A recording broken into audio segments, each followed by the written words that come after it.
Оройтойгоо дээр нь харилцаагаа засч, хожимдоогоо дээр нь амьдралаа бүхэл. Салах уу байх уу гэж эргэлзэж битсэн нэгэн загтлыг яг одоо задлах гэж байна. Гэр бүлийн радиогийн салах уу байх уу нэвтрүүлэг.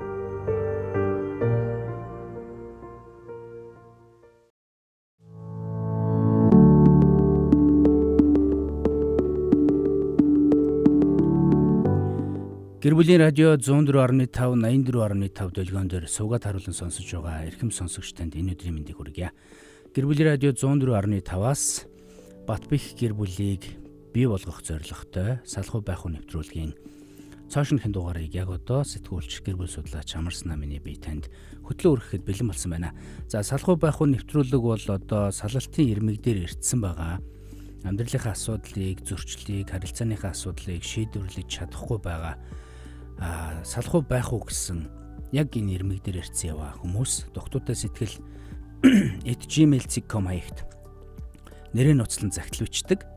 За захидлыг ирсэн дарааллынхын дагуу танд хүргэж захидлын эздэд одоо зөвлөгөө өгдөгөө. Тэгэхээр салах уу байх уу нэвтрүүлгийн яг өнөөдрийн дугаарыг та сонсоод энэ бүсгийн захидалтай холбоотой, захидал дээр гарсан зүйлтэй холбоотой санал сэтгэгдэл өөрийн дүгнэлтийг бас ирүүлж болно шүү гэдгийг хэлмээр байна. За салах уу байх уу нэвтрүүлгийг гэр бүлийн радио 104.5-ын албан ёсны пэйж хуудас болох гэр бүлийн радио 104.5 гэсэн пэйж хуудасаар үзэж лайв стримийн дор коммент хэсэгт та бичээрэй. За мөн гэр бүл судлаач энэ Амарснаа гэсэн пэйж хуудас дээр салах уу байх уу нэвтрүүлэг лайв стримээр хурж байгаа. Гэр бүлийн радио 104.5 84.5 долгион дээр бас нэвтрүүлгийн маань шууд дугаар хурж байгаа гэдгийг дуулгахад таатай байна. За аливаа зүйл баримттай байх хэрэгтэй. За би танд захидлын ирсэн өдөр хоногийг яг одоо мэйлийг SSS-нэг өглөө үзүүлж байна. 2026 оны 4-р сарын 30-ны өдөр оройны 12 цаг 40 минутанд энэхүү захиаг нэрээ нууцлан доктортой сэтгэл @gmail.com хаягт ирүүлсэн байна. За би захидлын эзэн рүү өнөө өглөө буюу 2026 оны 5-р сарын 20-ны өдөр 20-ны өглөө 8 цаг 17 минутанд сайн байна уу? Таны захидлын хариуг өнөөдөр буюу 5-р сарын 20-нд 15 цаг 5 минутаас салах уу байх уу нэвтрүүлгээр хүргэнэ. Та хариултаа салах уу байх уу нэвтрүүлгээр хүлээн авч сонсоорой гэж захидлын эзэн рүү бол мэйлээр илгээсэн. Тэгэхээр захидлын эзэн маань яг одоо биднийг сонсож байгаа. Тэгэхээр та энэ захидал дээр гарч байгаа утга агуулга бүхий зүйлүүд дээр тулгуурлаад захидлын эзний нөхөр болон захидлын эзэнтэй холбоотой өөрийнхөө бодлыг эргээр зөвөөр илэрхийлэхийг хүсээрэй. Хүний амьдралд юу ч тохиолдож болно. Ямар ч зүйл үүсч болно. Гэхдээ тэр үүсэж байгаа зүйлүүдийг, тохиолдоод байгаа зүйлүүдийг аль болох алдаа оноогүй зөв шийдвэр гаргах гэж бүсгүй маань энэ захидлаа ирүүлсэн юм шүү. Тэгэхээр болж өгвөл нөгөө нэг доромжилсон, шүүмжилсэн, өнгө аясаас илүүтэйгээр энэ бүсгүй амьдралыг би юу гэж хэлвэл энэ бүсгүй маань илүү одоо өөдрөг байж асуудал зөрчлөө боддоор олж харах болоо гэсэн энэ өнцгөөс нь хандаж сэтгэлдлүүдэд комментуудаа илгээгээрэй.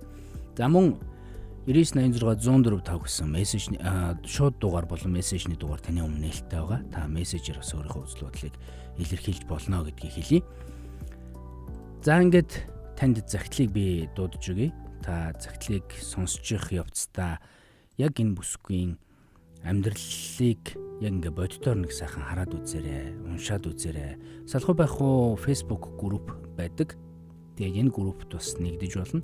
Гэр бүл судлаач энэ Амарснаа гэсэн пэйж хуудас энэ хоёр хуудсан дээр бол энэ захидлыг нийтлсэн байгаа гэдгийг хэлье. За ингээд салах уу байх уу нэвтрүүлгийн өнөөдрийн дугаарыг ямар захидал ирснийг би танд дуудаж өгье.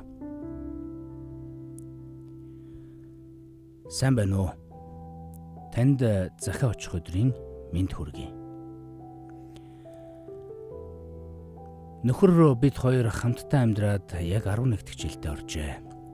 5, 9, 10 настай 3 хүүхэдтэй. Би хожуу амьдрал зохиож өөрөөсөө 4 ах нөхөртэй болж 34 наснда анх төрж анхных болохоор их мэдрэг, хордлого ихтэй их ядарч төрсөн.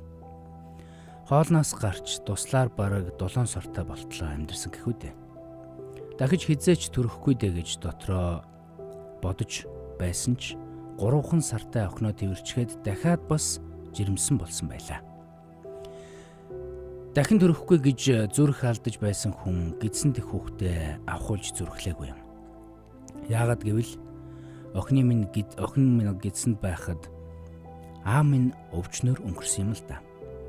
Тэгээд ээж ихч хоёр маань аавыг минь ирж байна яаж игээд гарга гэдэл нөхөр бас дургу бурхны бэлэг гээд авахуулах тухай ярихад огт хүлээж авахгүй байлаа. Ингээд би 4 сартай болтол хяналтанд шорж чадахгүй, авахуулж чадахгүй шаналсаар бодсоор байгаад эмчтэй уулзраа хэлж яриад хяналтанд ороод төрүүлэхээс өөр аргагүй боллоо. Ингээд би гэдэг хүн 2016 оны 11 сард төрсөн бол 17 оны 10 сард 2 дахь хүүхдээ төрүүллээ.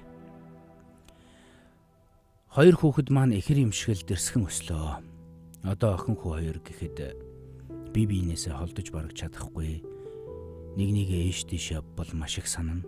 Ерөнхийдөө энэ олон жил ганц би явж амьдрал зохиож төрөхдөө жилд 2 удаа төрч гэж билээ. Тухайн үед ядарснаа мэдээгүй. Хүүхдүүдээ өсгөөд л ар гэрийнхээ ажлыг амжуулаад болоод л байсан. Гэхдээ энэ хугацаанд үл ойлголцол асуудал зөндөө байсан. Дунд нь 2-3 ч удаа салаад явж байсан. Салах шалтгаан нь хүнийг байж суухын аргагүй болтол хүний дэрэгдэж хамаагүй адгийн мухагаар доромжилж зүхнэ. Сүүлд явахдаа тэр чигээрээ явах минь яавдаа л гэж одоо харамсдаг. Анх танилцаж, уулзаж, учирч явхад нас нэлээн явсан, дүшигтэй, тулгууртай, догтуухан хүн шиг санагдаж, бүхнийг эхлүүлэхээр шийдэж аавын минь оронд ирсэн аав юм шиг л надад их санагддаг, бодогддог байсан. Сонгох шалтгаан маань энэ бүхэн болж байлаа. Гэвч охиноо төрснөөс хойш жинхэнэ зан авир нь гарч ойлгомжгүй хүн болсоор байсан. Нөхөр маань өмнө амьдрал зохиогоод салсан нэг хүүтэй. Миний хувьд анхны минь амьдрал бараг үерхэл хайрыг мэдрэлгүй ажил гэр гэж явсаар амьдралаа зохиосон минь энэ. Хамгийн анх охиноо гидсэнд байхад төрхийн өмнөх 7 сартай байхдаа өгдөг шинжилгээг өгөх гээд очтол арьс өнгөний өвчтөй гэж гарлаа. Эмчийн өрөөнд дотор пал гэдэл явчихсан. Хачин царайлаад л ичмээр санагдаад л нөхөртөөгөө хамт эмчилгээ хийлэг арьс өнгө рүү оч гэж хэлүүлээд гарлаа. Гадаа машинд нөхөр хүлээж байсан тул гараад л хэллээ. Ингээд хамт арьс өнгө орж эмчид шинжилгээний бичгээ үзүүлж нэг тариа хийлгээд нөхөртөөгөө хамт эмчилгээ хийлгээрэй гэд жор бичүүлээд гарлаа. Тухайн үед нөхөртөө юу ч хэлхээ мэдэхгүй өмнөөс нь ичээд одоо бодоход их л тайван хүн байжтэй би. За тэгээд охин манж төрлөө. Ямар муухай хойсгоноор ааштай хүн гэдг нь цухалзаж эхэллээ. Удалгүй дахиад жирэмсэн болж энэ үеэс л харилцаа маань бүрч дордлоо. Хүүгийнхээ гидсэнд байхад тэр хүүхнүүдтэй чат мессеж бичиж ихч баригдсан да. Тэгээд л нөгөө өвчин авч байсан маань бодогдоод их стресстэж муудалцсаар төрлөө. Энэ хугацаанд ээж минь бас өвдөж хэд дахин хагалгаанд орж ээжигээ дэрэгдээ гэртээ авчирч 2 хүүхдийг хажуугаар бас асарч тойголлоо. Ээжийнхээ санааг зовоочихно гэд бас их төвчдөг байжтэй. Нөхөр маань ажил гэд гэрийн бараач харахгүй, амралтын өдрөөрч амрахгүй, тэр байтугай нэг хагасан өдөр гэртээ арай гэж анх удаа өнжөхдөө та гуравтай ажлаа алдаж шал дэмий байснаас гарч ажиллаа бодъё гэж хэлж билээ. Тухайн үед юу ч хэлхээ мэдэхгүй гайхаад ангаагаад үлдэж байсан. Ер нь 2 хүүхдийг мань гаргаад ядарч байна гэж боддог ч үгүй байсан байх. Яагаад гэвэл би нөхөр минь ажилтай биднийг тижээж амьдралынхаа төлөө зүтгэж байхад нь зоогоод яах вэ? Санаа амар ажиллаа тайван хийг гээд ядарч байна гэж хэлдэггүй байсан юм байна лээ. Би чинь тэгээд ямбархаж мэддэггүй, одоо бодоход ядарна гэж мэдэхгүй л зүтгэдэг байжээ. За тэгээд өмнөх амьдралаас шүүхээр салаад 14 жилийн дараа надтай суусан анхны эхнэр гэж хүн гинэт гарч ирээд хүүгийн манд гидсэнд байхад төрөх төгсөн үед минь над руу залгана. Мессежер бол жинхэнэ бөмбөгцсөн. Нөхөр утсаа битгий ав. Хариуч битгий бич. Юм ойлгохгүй бүтэхгүй хүн. Гэх мөртлөө намайг өмөрч тэр хүүгэнтэй нэг ч үг хэлдэггүй байлаа. Би гайхна. Уг нь айл гэрийн амьдрал салгаж суугаагүй. Гэтэл буруутан болоод хэлэхгүйгээр маш их доромжлууллаа. Сүүлдээ дэсвэр алдаж мессежээр хэрэлдээд юу ч ойлгохгүй хүнтэй цагийн гарц хийснээ мэдээд блог хийж билээ. Эндээс эхэлж би гэдэг хүн стрессэнд орж эхэлсэн юм шиг байгаа юм. Эмэгтэй хүн тэгээд ойр ойрхон төрөхөд яаж царай зүс алддаг вүлээ дээ. Бүх зүйл өөрчлөгдөж өөрийгөө голж ядарч эхэлсэн байсан юм шиг байгаа. Гэхдээ л өөрийн жанжин шугамаа нэг их алдсангүй. Нөхөр гэдэг хүн бол ёстой юу ч ойлгохгүй их л дураараа муухар хүнтэй амьдрснаа баг багаар ойлгож эхэллээ. За тэгээд л хорондоо ойлголцож чадахгүй би үннийг нэхэж тэнцвэргүй харилцаанаас болж маш их зөрчилдлөө. Анх ганц би залуутай суусан гэтэл ах эгч нар гээд бүгдийг нь хотоос татаж авчираад айл болгож дохижуулж эхэллээ. Тэр нь ч надад асуудал байгаагүй. Хамт яваад бүгдийг нь дохижуулалцаж нөхөр минь ах эгч нараа авчираад сэтгэл санаа нь сайхан байвал надад ч бас хайрлах сэтгэл төрж байлаа.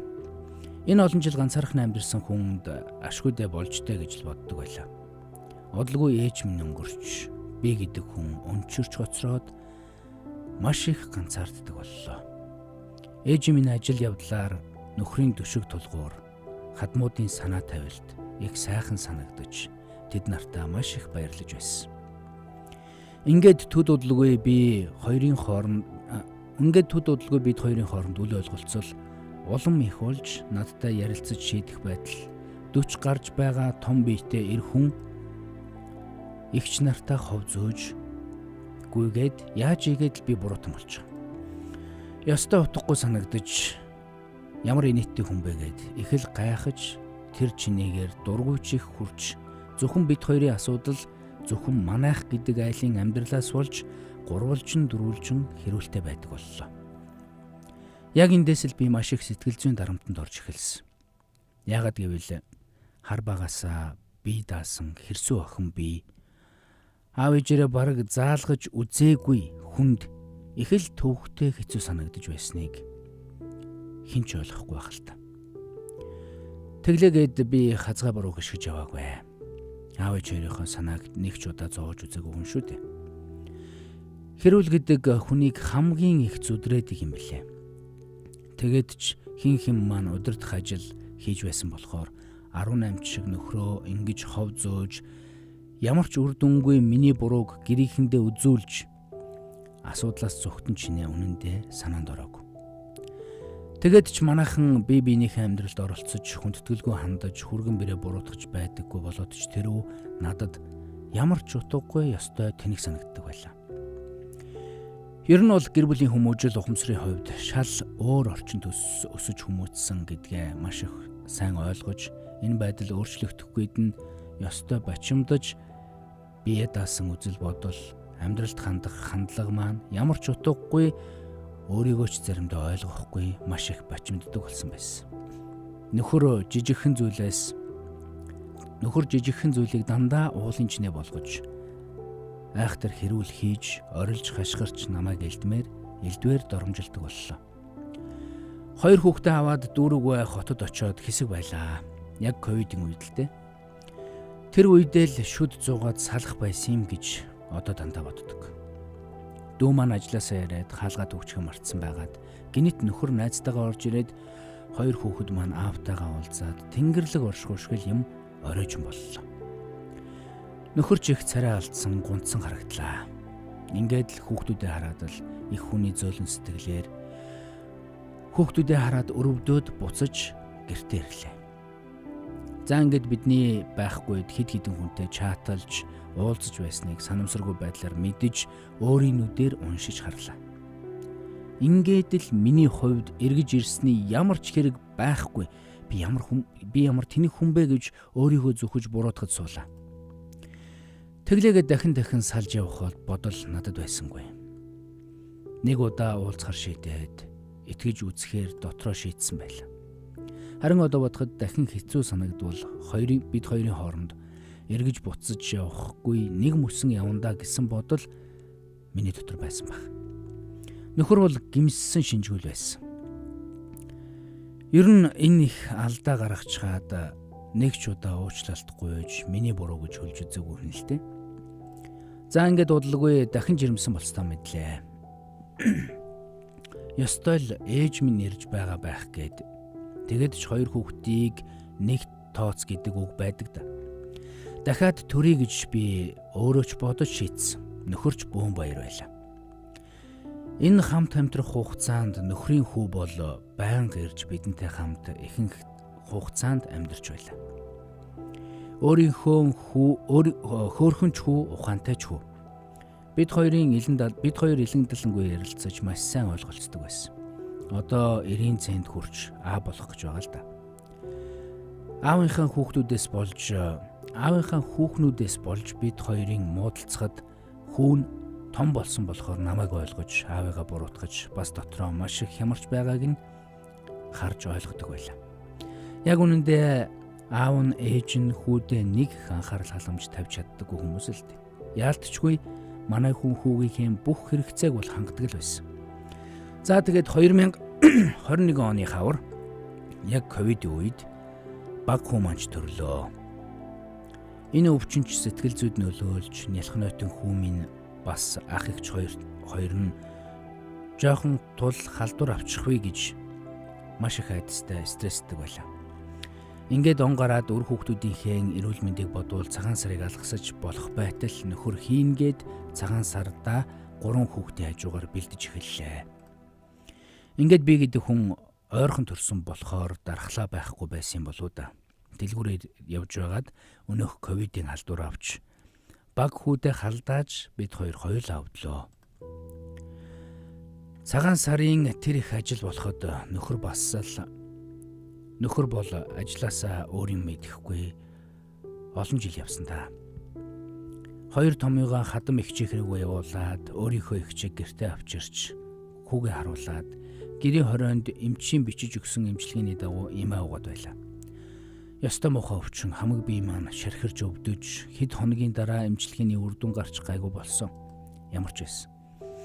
Ихчигээ нөхрийгөө урьдчилан сэргийлж бас эм уулгаж байсан болохоор халдсангүй. Ингээд ковид усснаас хойш миний бие маш их ядарч нойргүдэлд орж хоногт ганц 2 цагийн нойртой бараг жил болсон байсан. Сүүлдээ ядарч сулдаад нүд тойроод харалчихсан, царай алдсан, сэтгэл санаа бол ах юм байхгүй. Маш их ядарч үдэрсэн. Ингээд 100 наадмын өмнө сэтгцийн ядаргааны тасагт архаг нойргүдэл гэсэн онцтой хэвтэж эмчилгээ хийлгэж арай дээрдлээ. Гэхдээ л үр дүн 100% бол арай биш. Ганц 2 цагийн нойртой биш болсон ч гэлээ шөнийн нойр муу хэвээрээ байлаа. Нөхөр ч анханасаа халамж анхаарал муу, ажлаас өөр юм мэдэхгүй хүн л дээ. Албан тушаал агсан биш, ажлын шаардлагаар гэж арх хууж нөхөр маань бүр архинд орлоо. Зарим үед гэртээ ирэхгүй, хичнээн ч хоног архитаж алга болох бол энэ үхэнд. Ингээд бүр ч их харилцааны хямрал бидний дунд үүслээ. Яг энэ үед өнөөх хуучин ихнэр нь гарч ирж дахин намайг өөр дугаараас доромжилж эхэллээ. Том болсон ганцхан хүүгээсээ болж манай хүн рүү над руу залгаад мессеж өчөөд бөмбөгдөж өглөө. Хуучных шигээ биш ааштай болсон надад хуучин шиг дэсвэр дэвчээр гэж юу байх вэ? Хэрэлдсэн. Бас тэгээд болоо гэсэн. Нөхрөөсөө болж эмэгтэйчүүдийн асуудал ихтэй хичнээн жимчилгээнд явж имчлүүлв. Энэ олон хүчин зүйлүүдээс болж би гэдэг хүн өөрийгөө гээж ааш аяг маань дис хөөр хүн шиг болж уур уцаартай бухимдалтай царай алдсан хүн болсон. Нөхөрч дахиад өнөөх хүүхэн шүүхний асуудал гаргаж нүдэн дээр минь баригдлаа. Гэсэн ч буруугүй хүн мэт хил амаараа намайг газар дор ортол доромжилж над шиг муу муухай хүн байхгүй гэж доромжилсоор л гэртээ ирэхгүй ууж идээд алга болсоор л байлаа. Ингээд би салах шийдвэр гаргаж гэрийнхээ цоожоо сольж хөдөө сум руугаа хэд хоног явж ирэхээр хүүхдүүдээ аваад явлаа. Яг энэ үед том ах маань ослоор өнгөрч өглөө. Ганц бий болохоор нь ахынхаа ажил явдлыг гэртээ гаргалаа. Ингээд ажил явдлын өмнө нөхөр гэртээ ирж эргээд нийллээ. Гэсэн ч сэтгэл минь бүр гомдол зөвхөрлөөр дуусчихсан байсан. Ажил явдал дуусаад 3 хоног дээр нь хүнийр хүү байгаа нөхрөө хараад маш их бухимдлаа, бас муудалцлаа.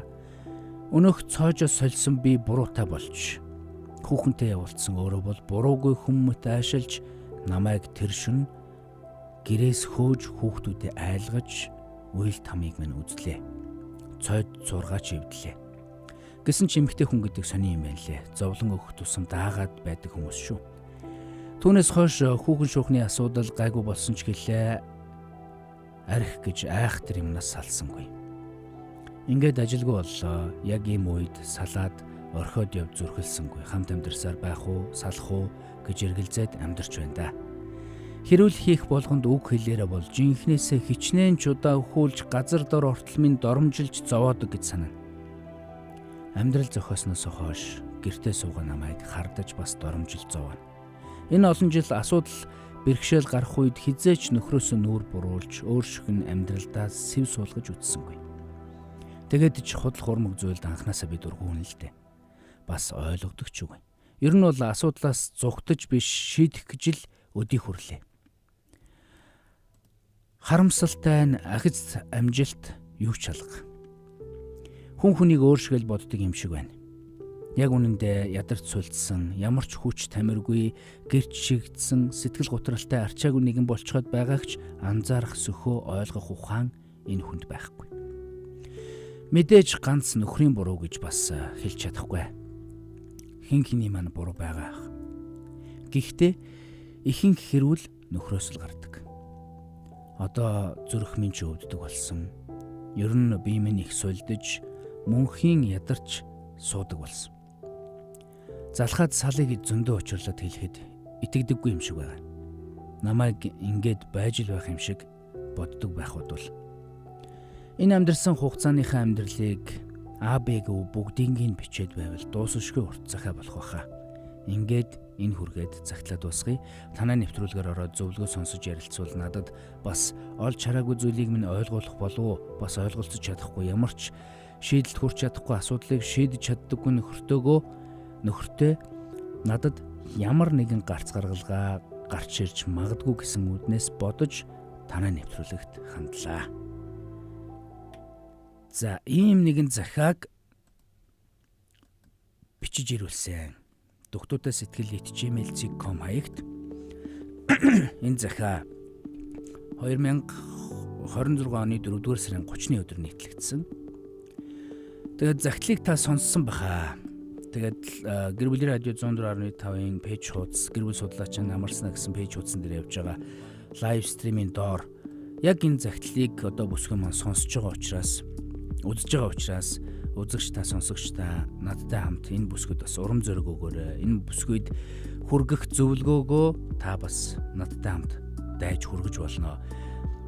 9986 104 гэсэн эфирийн шууд утсан дээр шуудаар холбогдож орж ирээд өөрөө залгаж орж ирээд бас ярих боломж байгаа шүү гэдгийг танд нэгдүүлгая.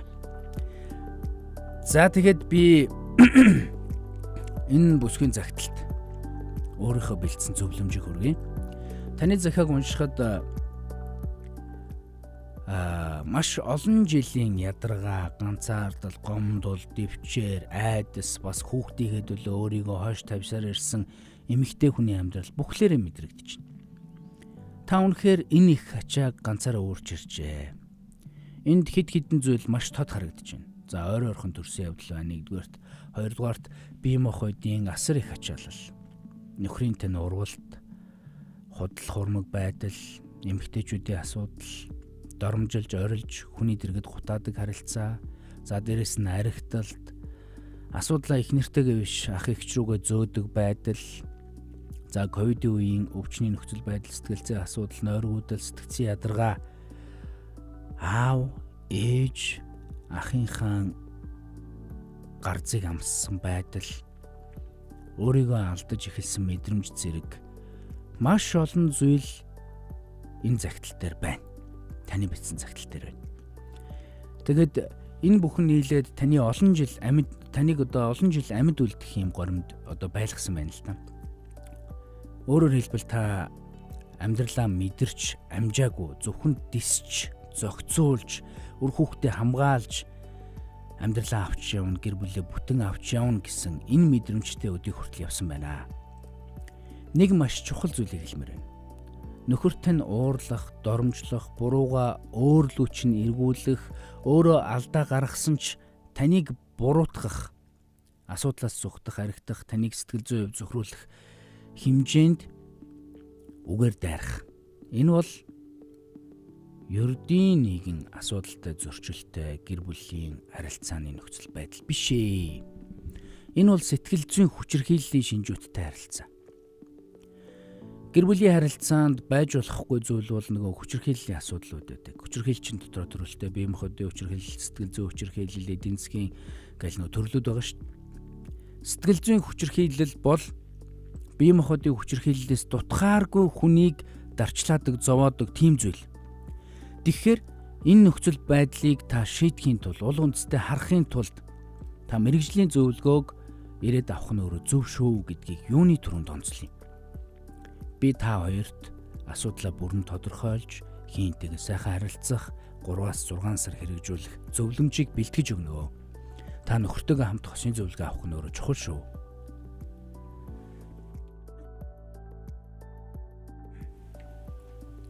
Хоолой дээр юм таглаас алдгүй уучлаарай. Таны бичсэн зүйлээс харахад бол маш их төвцсөн байдал чи харагдаж байна. Харилцаагаа эвдий гэхээс илүү авч үлдэхийг хичээж байгаа чинь мэдрэгдэж байна. Өөрийгөө буруутгах хандлага байна. Магадгүй миний ч буруу бий гэж боддог хүн байж болох байна. За гэтэл нөгөө талд одоо нөхрийн чинь тухайд ингээд бас дүгнэхэд энэ бүх зүйлийг хийчээд уучлаарай гэж хэлдэггүй юм байна. Асуудлаа хүлээдэггүй юм байна. Таны өвдөлтийг ойлгодоггүй юм байна. Өөрчлөгдөх бодит алхам хийдэггүй байдал. Энэ бүхэн ингээд олон жил үргэлжлэн гэдэг бол үнэхээр байж болохгүй зүйл л дээ. Таны хамгийн их ядарсан хэсэг бол одоо та загтал дээр бичсэн байсан шүү дээ. Би бүхнийг ойлгож засах гэж оролцсоор байхад ганцаараа л энэ харилцааг та өөрөд яваад байна гэсэн мэдрэмж байх шиг байна. Тэгэхээр нөхцөл байдлыг яг ингээд бодитоогоор нь харах юм бол энэ нөхцөл байдлыг та удаан ингээд дисч болохгүй. Анханасаа удаан ингээд дисч болохгүй байх байсан. Гэр бүл төлөвлөлт, гэр бүлийн боловсрал гэдэг бол гэр бүлийн амьдралын хамгийн чухал хэсэг байхгүй. Хизээ хүүхэдтэй болох уу, хэдэн тооны хүүхэдтэй болох уу, хэдэн жилийн дараа болох уу. Энэ үеийн сэтгэл зүйн асуудлууд, эдийн засгийн байдал, бит хоёрын харилцаа гэл олон зүйлийг төлөвлөх нь өөрөө чухал байдаг. За гэтэл нөгөө гэр бүл төлөвлөлтийг манайхан хийдэггүй учраас нөгөө хамгаалалт хэрэгэлдэггүй. Тэгээд ингээд нөгөө ойр ойрхон төрөх нөхцөл байдлууд яа харахгүй бичсэн байна. Гэхдээ энэнд бол одоо ингээд харамсаад хэрэггүй. Ирээдүйд аавыгаа ээжигээ төшөх 3 сайхан хүүхэд байна шүү дээ.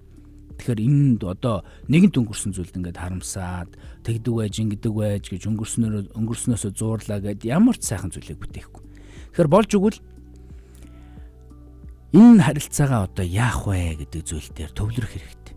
Та салахыг хүсэхээсээ илүү ингэж амьдрч болохгүй, ингэж амьдрах одоо боломжгүй болчлоо гэдэг цэгт энэ мэтчлээ ингээд олон удаа хүрсэн байна л да. Архаг ядаргаа, нойргуудал, зүрх өвдөх, сэтгэл гутралд орох, өөрийгөө танихаа болох, үргэлж түгшүүртэй байх, одоо сэтгэл зүйн хувьд одоо удаан хугацааны дарамт нөхцөл байдал үүсэхэд яг ийм архаг ядаргаа, нойргуудал, зүрх өвдөх, сэтгэл гутрах гэдэг зүйлүүдэд өртдөг хүн. Сэтгэл өвдөхөд бие дагаад өвддөг байхгүй. Тэгэхээр Одоо танд хамгийн хэрэгтэй зүйл бол нөхрөө яаж өөрчлөх вэ биш.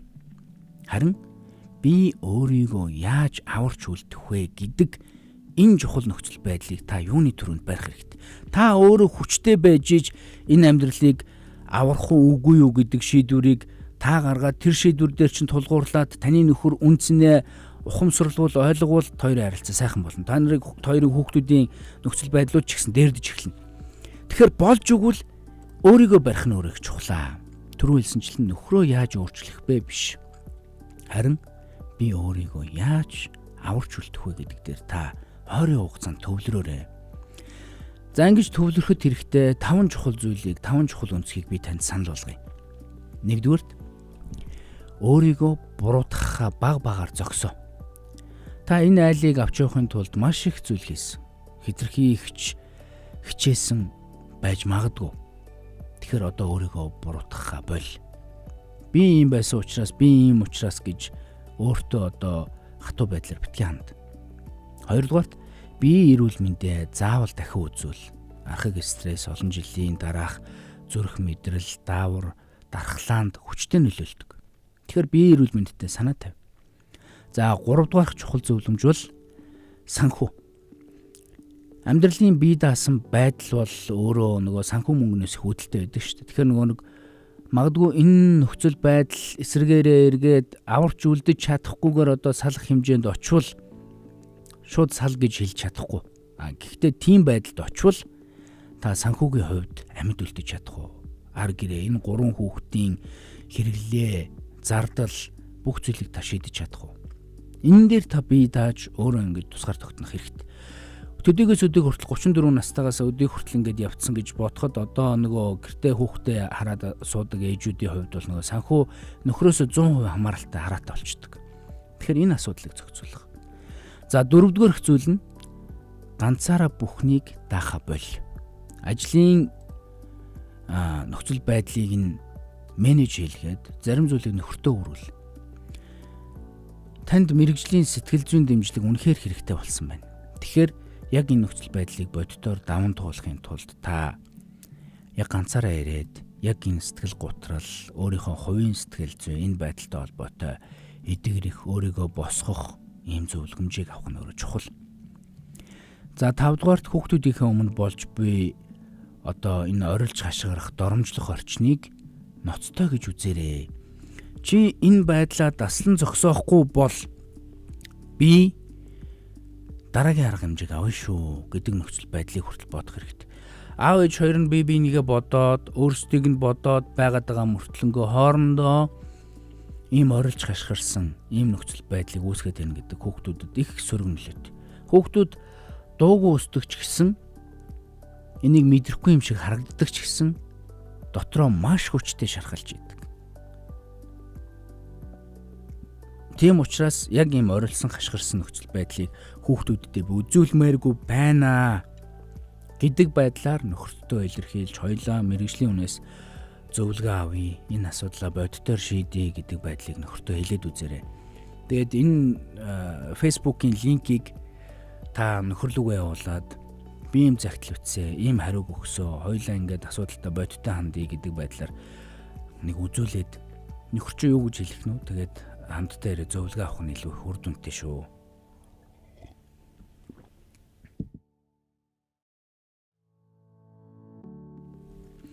За тэгэхээр таны дотор одоо 2 хүн зэрэгцээд байгаа мэт санагдаж байна. Нэгдүгээрт хүүхдүүдийнхээ төлөө өөрийгөө авч үлдээ гэсэн их хүн байна. Хоёрдугаарт цаашид би ингэж амьдрч чадахгүй гэж шаналсан эмэгтэй хүн байна. Энэ хоёрын дунд олон жил ганцаараа зогсож ирсэн байх. Одоо яаралтай шийдвэр гаргах шаардлага байхгүй. Энэ хүртэл дэвчсэн юм чинь энийг уул сууртай шийдэх гээд илүү бодтой хандах гээд үзэх нь нэг тийм бурууг үзвэл. Ингээд л байж бай гэж өөрийгөө дахин олон жил зовоож болохгүй. Энийг боддоор шийдэхийн тулд түрүү хэлсэнчлэн заавал хосын зөвлөгөөг авах шаардлагатай шүү. Тэгээд таны загтал дээр байгаа архитны асуудал энэ бүхэн бол үнэхээр дарамттай л да. Давхар ингээд нөгөө араар тавилтын асуудалтай, архины асуудалтай. За тэгсэн хэрнээ ингээд өөрсдийнхээ асуудлыг өөрсдөө ярилцаа шийдчихдэг. Нөгөө нэг асуудлаа эгчнэрлүүгээ зөөгөөд нөгөө хоёр хүний асуудал, тэр гэр бүлийн асуудал ингээд гурвалжин дөрвөлжин болоо явчихдаг байдал гээл зөндөө юм ярьсан. Тэгэхээр асуудлаа бодиттой шийдэх хэрэгтэй. Монголчууд ярьдаг шүү дээ. Олгоо хагаравч тогоон дотроо, малгай хагаравч толгоон дотроо гихчээр өөрсдийнхөө гэр бүлийн харилцааны асуудал зөрчлийг өөрсдөө шийдвэрлэж, өөрсдөө энэний цаана гардаг байх нь чухлаа. Энэ нөхцөл байдлыг одоо бүх хүн ойлгодог болмоор байна. Тэгэхээр магадгүй салхуу байх нэвтрүүлгийг үзэж байгаа, сонсож байгаа бүхэл хүмүүс маань энэ дээр бүр онцгой ургалтыг өгөөрэй. Өөрийнхөө асуудлыг найздаа битгээр, аавда, ахта, хин хиндээ одоо битгий хэл. Хин хин нь өөрийнхөө талынханд битгий хэл. Харин хоорондоо ярилцаж ойлголцох гээд үз. Болохгүй бол мэрэгжлийн үнэс зөвлөгөө авчий. Энэ бүхэн бол их чухал шүү. За таны загтал дээр байсан нэг чухал зүйл бол энэ урвалтын асуудал байсан. Урвалт, хууралт, араар тавилтын асуудал байсан. Та загтал дээрээ бичсэн. Хүн өөрөө юм болохоор л ингэдэм байна да. Би ингээд гэртээ ингээд учирсан цагаасаа хойш хүүхдүүдээ хараад ойр ойрхон төрөөд ингээд гэртээ байж хахад намайг харддаг, дарамталдаг тухай бас бичсэн байсан. Тэгэхээр нөгөө энэ хардалт гэдэг нөхцөл байдлыг урвалт, араар тавилт гэдэг нөхцөл байдал өөрөө эмэгтэй хүний сэтгэл зүйд ямар их дарамттай байдлыг үүсгэдэг вэ гэдэг тал дээр нэвтрүүлгийн сүүлийн хоромд анхаарал хандуулж ярив. Олон эмэгтэй би яагаад ийм их өөрчлөгдчих вэ? Би өмнө нь ийм ууртай хүн биш байсан шүү дээ. Яагаад байнга шаналж хардаж тайван байж чадхаа болчих вэ гэж өөрийгөө гайхдаг. Гэтэл энэ нь муу зам биш ээ. Энэ нь урвалтын дараах сэтгэл зүйн хамгаалах хурал байдаг. Урвалтын дараа эмэгтэй хүнд 10 төрлийн өөрчлөлт одоо тохиолддог. Энэ 10 төрлийн өөрчлөлтийг би танд болгож өгье. Өөрийгөө голж эхэлдэг. Би хангалттай байсан байлоо. Намайг сонирхоо болсон байх. Би хөгшөрч надад ямар нэгэн дутагдал байна. Урвалтын дараа хамгийн аюултай нөлөөлөл бол эмэгтэй хүн өөрийнхөө үн цэнийг нөхрийнхөө үйлдэлээр хэмжиж эхэлдэг. Тэгэхээр өөрийгөө голохоо бол ер нь явандаа байна шүү дээ. Та муу байсан учраас, та хангалтгүй, та дутмаг байсан учраас хүн урвдсан биш ээ. Харин тантай үүсгэсэн харилцаагаа үн цэнтэй, ухамсартай тооцож чаддаггүй учраас л энэ урвалт гэдэг зүйл явагддаг шүү. Энийг сана. За хоёрдугаарт байнгын төгшөөртэй болох. Утас дуурахад зочих, орж ирэхгүй бол муу зүйл төсөөлөх, чат дуудлага, сошиал гэх мэт зүйлүүдэд мэдрэг болох, 50 үедээ ч одоо төгшөөртэй байх. Сэтгэл зүй дахиад одоо шархдахгүй гэж байн хамгаалтын байдалд өөрийгөө байлгадаг. За 3 дугаарт хит их хяналттай болдог. Утас шалгах, хаашаа явсныг нь их хинтэй байсныг нь шалгах, худлаа ярьж байгаа эсхийг ажиглах. Энэ нь одоо хайргуудаа биш л дээ. Итгэл нуран унсны дараах энэ хяналттай байдал бол үргэлжилдэг. Энэ 3 дахь зүйл. За 4 дахь зүйл нь уур уцаартай болдог. Өмнө нь тайван байсан хүн хүртэл амархан бохимддог, чанга дуурдаг, жижиг зүйлд одоо дэлбэрдэг. Дотроо удаан хугацаанд дарсан гомдол ингээл уур болоод дэлбэрчдэг. За 5 дугаарх зүйл нь өөрийгөө алдах мэдрэмж. Би ч уг нь ийм хүн байгаагүй. Энэ өгүүлбэрийг уралт мэдэрсэн одоо олон эмэгтэй хэлдэг. Яагаад вэ гэхээр хайр, итгэл, аюулгүй байдал, эмэгтэйлэг мэдрэмж нэг доор ганхдаг учраас өөрийгөө алдах мэдрэмжийг үүсгэж идэг. За дараагийн нэг чухал зүйл бол бие махбодод илэрдэг шинжүүд. Нөгөө түрүүнд дурдсанчлан стресс нойргуудал, зүрх тэлсэх, цээж давчдах, жин өөрчлөгдөх, архаг ядаргаа гэх мэтлэн ингээд дааврын өөрчлөлтүүд гэл олон зүйл гарч ирдэг. За 7 дахь нэг зүйл нь өөрийгөө бусадтай харьцуулдаг. Тэр хүүхэн надаас юугаар дээр юм? Би юунд дутуу байсан юм бол гэж боддог. Тэгэхээр түрүү хэлсэнчлэн би ахаад хэлье. Уралт гэдэг зүйл бол нөгөө таны муу байсан энэ бүхнээс хамаагүй. Өөрсдийнхөө харилцааг үн цэнтэй тооцохгүй байгаа учраас энэ хүн ухамсар одоо хэл хязгаар энэ бүх төлөвчлөл нь муу байгаа учраас л энэ бүхэн явагддаг юм шүү. За дараагийн нэг чухал зүйл бол ганцаардал. Хамгийн хэцүү нь юу вэ гэхээр Хамт нөхөр нь байгаад идэг, хүүхдүүд нь байгаад идэг. Гэхдээ ганцаараа гэсэн юм мэдрэмжтэй яваад идэг. Сонсохгүй, ойлгохгүй, одоо уучлахгүй байх үед бол энэ өвдөлт бүр ихсдэг. Ийм үед эмэгтэй хүн дотроо аажмаар нөгөө хүнээс хөндөрж эхэлдэг. За 9 дэх нэг том асуудал бол өөрийгөө мартдаг. Олон эмэгтэй хүүхдээ бодоод үлддэг л дээ. Гэхдээ айл гэрээг авч үлдэх гэж өөрийгөө дардаг. Өвдснөө нуусаар байдаг. Ээж нь зүгээрээ гэж хэлдэг. Би зүгээрээ гэж хэлдэг. Гэвч дотроо улам их осордог. Тэгэхээр хүүхдийнхаа төлөө хүн зүтгэж болох ч гэсэн аливаа зүйлийг бас ингээд өөрийгөө хит их дорд үзэж болохгүй шүү. За 10 дахь нэг чухал зүйл бол одоо сэтгэл зүйн хувьд хайр, гомдол гэсэн нэг хоёр мэдрэмж байгаа даа шүү дээ. Энэ хоёр мэдрэмж чинь яг ингээд зэрэгцээд үлдчихдэг байхгүй. Уралтын дараа хамгийн ойлгомжгүй мэдрэмж бол одоо яг энэ байдаг. Харилцаар байдаг. Гэхдээ үзэн яддаг. Орхиг идэг. Гэхдээ өрөвддөг. Таны загтал дээр ч байсан шин. Энэ хоёр мэдрэмж яг зэрэг орших нь хэвийн зүйлээ. Байж болохгүй зүйл биш, хэвийн зүйл. Уралтын дараа эмэгтэй хүн юуг хамгийн их хүсдэг вэ гэхээр ихэнх эмэгтэй хүн мөнгө, бэлэг, тайлбар биш. Эрчүүдээс нэг 4 зүйлийг л хүсдэг. За 1-р чин сэтгэлийн уучлал, 2-р үнэн байдал, 3-р аюулгүй мэдрэмж, 4-р уучлаарай, би чамайг өвдөгччээ, намайг уучлаарай, би чамайг ойлгож байна гэсэн энэ 4 хандлагыг л нөхрөөсөө хүсдэг.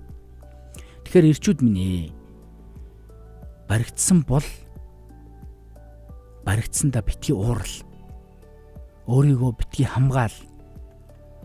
Буруу гэргүүлээд эсрэгээр нөгөө нэг өөрөө буруутай байж нөгөө хүнээ буруутгах биш.